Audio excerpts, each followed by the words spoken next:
শুনে যদি কেউ আমল করতে পারে তার দোয়া আল্লাহ তাআলা সবগুলোই কবুল করে নেন। শুধু দোয়া করতে দেরি, আল্লাহ তাআলা দোয়া কবুল করতে দেরি করেন নাই, কিন্তু অপেক্ষা তো বান্দার তো ধৈর্য নাই। আপনি আমি দেখেন আস্তাগফিরুল্লাহ আমলটা করতে থাকেন, দেখেন যে দোয়াটা আপনার কবুল হয় নাই ঠিক মতো একদিন পূরণ হয়ে যাবে, একদিন কবুল হয়ে যাবে। সম্মানিত ভাইরা আমার, যে কথা বলতেছিলাম, জুমার দিন এমন একটা ফজিলতপূর্ণ দিন। এই দিনটাকে আমাদের গাফিল হওয়া যাবে না, এই দিনটা আমল করতে হবে।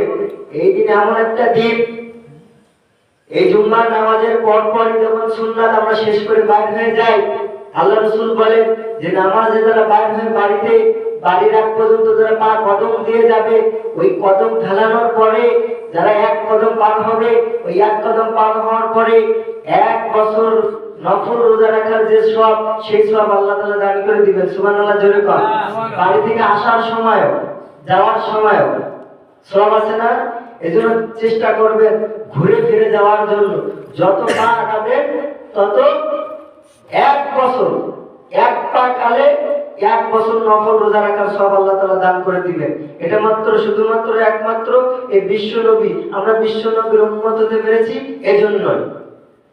আল্লাহ রাব্বুল আলামিন ওই যে হাসরের ময়দান, কিয়ামতের ময়দানে সব নবীরা দুঃখ করতে থাকবে, আফসোস করতে থাকবে, হে রব্বে কারীম আল্লাহ আমাকে বাঁচাও, আমাকে বাঁচাও। আর আল্লাহ রাসূল তখন বলবে আমার উম্মতদেরকে বাঁচাও। আল্লাহ রাসূল বলবে না যেমন আমার আব্বাকে বাঁচাও, আমার আম্মাকে বাঁচাও। এজন্যই তো ওই যে মুসা নবী, একটা ঘটনা আপনারা শুনছেন না? মুসা নবী বলে, হে মুহাম্মদ যাও, তোমার উম্মতরা এই 5 ওয়াক্ত নামাজ আদায় করতে পারবে না। ওই 50 ওয়াক্ত ছিল না, শুনছেন না ঘটনাটা? 50 ওয়াক্ত ছিল, তারপর থেকে কমাতে কমাতে 5 ওয়াক্ত আইছে। এখন 5 ওয়াক্ত যখন আসে তখন মুসা নবী বলে, হে মুহাম্মদ যাও, তোমার উম্মত 5 ওয়াক্ত আদায় করতে পারবে না, যাও তুমি চলে যাও, আমার দেখো কমাইতে পারো কিনা। তখন আল্লাহর নবী কয়, হে মুসা আমার উম্মত 5 ওয়াক্ত পড়তে পারবে, আর আমার তো লজ্জা লাগে আল্লাহর কাছে গিয়ে বলবো আর একটু কমানোর কথা, না না আমি পারবো না। তখন আল্লাহর কাছে যাওয়া লাগে নাই, আল্লাহ তখন নিজ জিম্মায় বলেন, হে পয়গম্বর, হে আল্লাহর নবী, হে আমার বন্ধু শুনে নাও, তোমার উম্মতদের ভেতরে আমি 5 ওয়াক্ত নামাজ দিয়েছি, কিন্তু তারা যদি ঠিকমতো আদায় করতে পারে, তারা যদি ভালোভাবে আদায় করতে পারে, ওই 5 ওয়াক্তের বিনিময়ে আমি রব্বে কারীম তাকে 50 ওয়াক্ত সওয়াব দান করে দিব। সুবহানাল্লাহ জোরে বল। এটা কিসের জন্য? শুধুমাত্র আল্লাহ রাসূলের উম্মত হতে পেরেছি এজন্য। আমরা যদি ছোট্ট ছোট্ট আমল করতে পারি, আপনি আমি জান্নাতে যেতে পারবো, আপনার আমার নাজাতে যেতে পারবো। সম্মানিত ভাইরা আমার, যে মাসটা এখন চলতেছে এই মাসের নাম কি বলেন তো? এই মাসটার নাম কি জানেন? আরবি মাস। আচ্ছা বাংলা মাসের নাম কি? আমি তো বলার জন্য বলছি না, বাংলা মাসের নাম, বাংলা মাসের নাম আর ইংরেজি মাসের নাম জানুয়ারি মাস। আরবি মাসের নাম আমি কত সময় বলছিলাম, দেখেন এই জন্য আপনারা বলতে পারতেছেন না। আরবি মাসের নাম হলো রজব মাস। কি মাস? এতগুলো আপনার বয়ানের তো অনেক প্রয়োজন নেই। আমার মনে হয় যে ছোট্ট ছোট্ট একটা দুইটা আমলের কথা যদি বলা হয় আর সেইগুলো যদি আমল করা হয়, বয়ানটাই আপনার লাভবান। আর যদি কথা বলে যদি না বোঝাইতে পারি, আমল যদি না করতে পারে, পুরাটাই ব্যর্থতা আমার মনে হয়। আপনারা কি বলেন?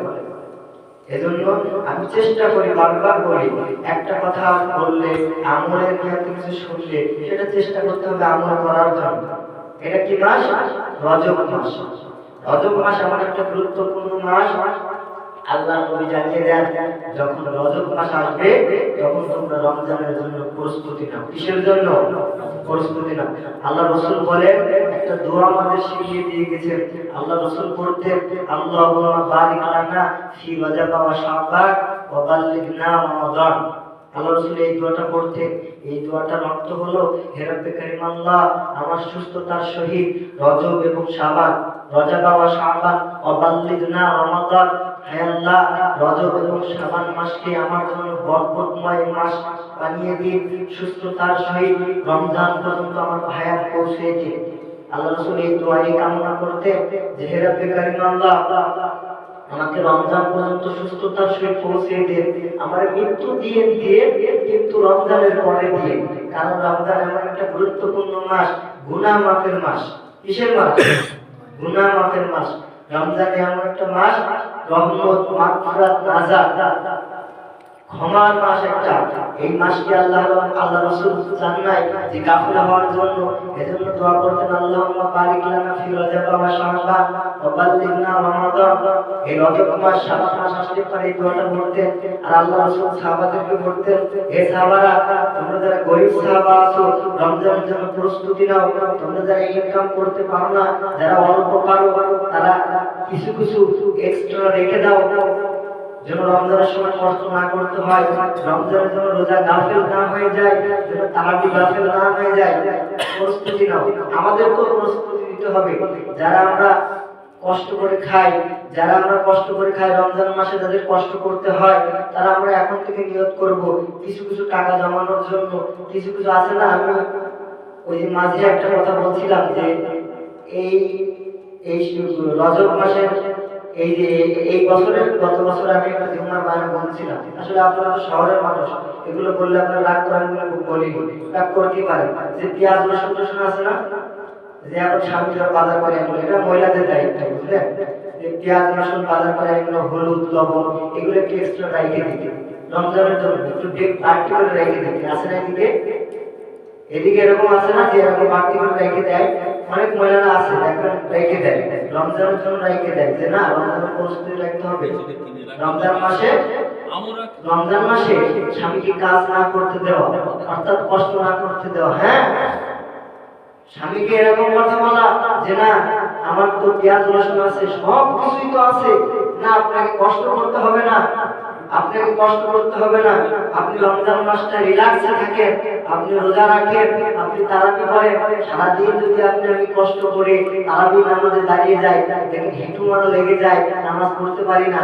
এই জন্যই তো আল্লাহ রাসূল সাহাবাদেরকে বললেন, গরিব সাহাবাদেরকে, হে সাহাবারা, তোমরা যারা অসহায় গরিব আছো, তারা একটা কাজ করো, কিছু কিছু জমাও আর রমজানে সেটা উপভোগ করো। এজন্যই তো পেঁয়াজ রসুন চাল ডাউল একটু একটু করে রেখে দিতে হবে। স্বামী বাজার করলে, বেশিরভাগ মহিলাদেরকে এগুলো বলার উদ্দেশ্য, স্বামী বাজার করে আনলে কিছু কিছু রেখে দিতে হবে।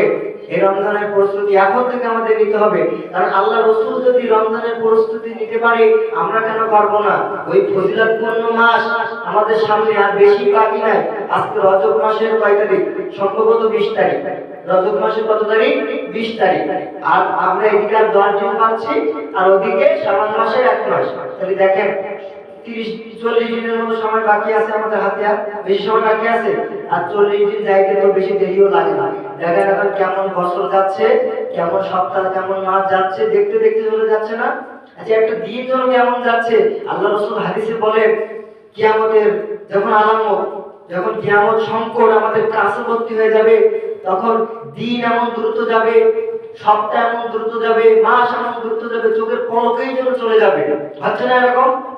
আসলে কিয়ামতের আলামত এইগুলোই পাওয়া যাচ্ছে, কিয়ামত আর বেশি বাকি নাই। এই জন্য আমাদের যে কথা শুরু থেকেই বললাম, যে জুমার দিন যে কথাগুলো বলা হয়, এই কথাগুলো যে আমল আখলাক দু একটা করে কথা বলা হয়, আমরা করবো ইনশাআল্লাহ। আমি এই জুমা একটা আমল আপনাদের দিতে চাই, ছোট্ট একটা আমল সবাইকে মুখস্থ করে দিতে চাই। আল্লাহ রাসূল হাদিসে বলেন যে এই দোয়াটা যে পাঠ করতে পারবে, হাসরের ময়দানে যেদিন কায়েম হয়ে যাবে, যেদিন আমাদের গুনাহগারগুলো আল্লাহ করে ওজন করা হবে, গুনাহ পাল্লায় ওজন করা হবে, সে আমাদের গুনাহগুলো হালকা হয়ে যাবে। আর যেগুলো আমাদের আমলনামা, সেগুলো নেকি দ্বারা ভারী হয়ে যাবে। যদি আমার উম্মতের ভিতরে কোনো উম্মত এই দোয়াটা করতে পারে, সবাই বলতে হবে সুবহানাল্লাহি ওয়া বিহামদিহি সুবহানাল্লাহিল আযীম। এটা কি মুখস্থ করতে পারবো না সংক্ষেপে? সুবহানাল্লাহি ওয়া বিহামদিহি সুবহানাল্লাহিল আযীম। আমরা তাসবিহ করি না? আমরা সুবহানাল্লাহ আলহামদুলিল্লাহ পড়ি, একটু বাড়তি করে আমরা বলতে পারবো না ইনশাআল্লাহ? সুবহানাল্লাহি ওয়া বিহামদিহি সুবহানাল্লাহিল আযীম। সবাই বলি সুবহানাল্লাহি ওয়া বিহামদিহি সুবহানাল্লাহিল আযীম। সুবহানাল্লাহি সবাই বলি সুবহানাল্লাহি ওয়া বিহামদিহি সুবহানাল্লাহিল আযীম। সুবহানাল্লাহি ওয়া বিহামদিহি সুবহানাল্লাহিল আযীম। আরেকটা দোয়া আমরা বলার চেষ্টা করব। আল্লাহ রাসূল যে দোয়াটা পড়তেন, আল্লাহুম্মা বারিক লানা ফি রজব ওয়া শাবান ওয়াবাল্লিগনা রমাদান। আল্লাহ রাসূল এই দোয়াটা পড়তেন। আমরা এটা করার চেষ্টা করব। যাদের মুখস্থ নাই আমার কাছে লিখে নিয়ে যাবেন, হুজুর আমার একটু লিখে দেন যে দোয়াগুলো আপনাদের বলা হয়। যদি মুখস্থ না হয় আপনারা যদি বলতেন যে হুজুর আমার একটু লিখে দিতেন, আমার একটু আগ্রহ এই দোয়াটা করার জন্য। কেউ তো বললেন না যে হুজুর আমার আগ্রহ আছে, আমার একটু লিখে দেন।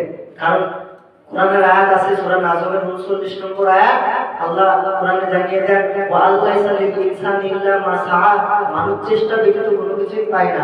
আপনি আমি যদি চেষ্টাই না করি তাহলে হলো বলেন তো, আপনি যদি চেষ্টা করতেন, যদি একটু এই যে আমল আল্লাহর কথাগুলো কয়েকটা নোট করতেন, এই দোয়াগুলো হুজুর বয়ান করেন, আমল করার চেষ্টা করব। এই দুনিয়াটা কিছুই না রে ভাই, আল্লাহ কোরআনে জানিয়ে দেন কুল্লু মান আলাইহা ফান, শেষ হয়ে যাবে। এই দুনিয়াটা শেষ হয়ে যাবে, কার কখন মৃত্যু আছে। আচ্ছা আপনি আমি 70 বছর বাঁচবো, গ্যারান্টি আছে কেন? আপনার আমাদের দাড়িটা পাইকে যাবে, কোনো গ্যারান্টি আছে বলেন তো? কোনো গ্যারান্টি আছে? দেখেন এক টেবিলে যারা পড়াশোনা করেছি আমার আগে তারা দুনিয়া থেকে বিদায় নিয়ে চলে গেছে, যাচ্ছে না এরকম হচ্ছে না। আমরা ফ্রেন্ড যারা আছি তাদের ভেতর দেখা যায় আমার একটা বন্ধু দুনিয়া থেকে বিদায় নিয়ে চলে গেছে, তার ভবিষ্যৎ কত কি ছিল যে না আমি এমন করবো ত্যান করবো ইত্যাদি ইত্যাদি ইচ্ছা ছিল, কিন্তু আল্লাহ রাব্বুল আলামিন তার ইচ্ছা পূরণ হতে দেই নাই। এই জন্য এই দুনিয়ায় থাকতে পারবো এমন কোনো গ্যারান্টি নাই। কবে দুনিয়া থেকে বিদায় নিয়ে চলে যেতে হবে, কবে জানি রোড অ্যাক্সিডেন্ট হয়ে যেতে পারে, এমন অবস্থায় আপনি আমি দুনিয়া থেকে বিদায় নিয়ে চলে গেলাম। এই জন্য আমল যদি আপনি আমি একটু করতে পারি, এই আমল দেখা যাবে। এই যে একটা দোয়া বললাম আপনাদেরকে, একটা সুবহানাল্লাহি ওয়া বিহামদিহি সুবহানাল্লাহিল আযীম, এইটা যদি আল্লাহ রাসূল বলেন আমার উম্মতের ভিতরে কোন উম্মত পাঠ করতে পারে আর যদি আমল করতে পারে, যদি আকলে রাখতে পারে, আল্লাহ রাসূল বলেন যেদিন ওই ওজনের পাল্লা ভারী হয়ে যাবে, গুনার পাল্লা হালকা হয়ে যাবে আর আমলের পাল্লাগুলো সেদিন ভারী হয়ে যাবে। যদি এই আমলটা আপনি আমি করতে পারি ইনশাআল্লাহ, নিয়ত আছে করতে পারবো না ইনশাআল্লাহ। একটু আবার একটু বলি দোয়াটা, সুবহানাল্লাহি ওয়া বিহামদিহি সুবহানাল্লাহিল আযীম, সুবহানাল্লাহি ওয়া বিহামদিহি সুবহানাল্লাহিল আযীম। আমরা চেষ্টা করব ইনশাআল্লাহ এই দোয়াটা পড়ার জন্য। যারা বেশি বেশি তাসবিহ পড়ে যারা সুবহানাল্লাহ, এই সুবহানাল্লাহ সুবহানাল্লাহি ওয়া বিহামদিহি সুবহানাল্লাহিল আযীম একটু বাড়তে দোয়া।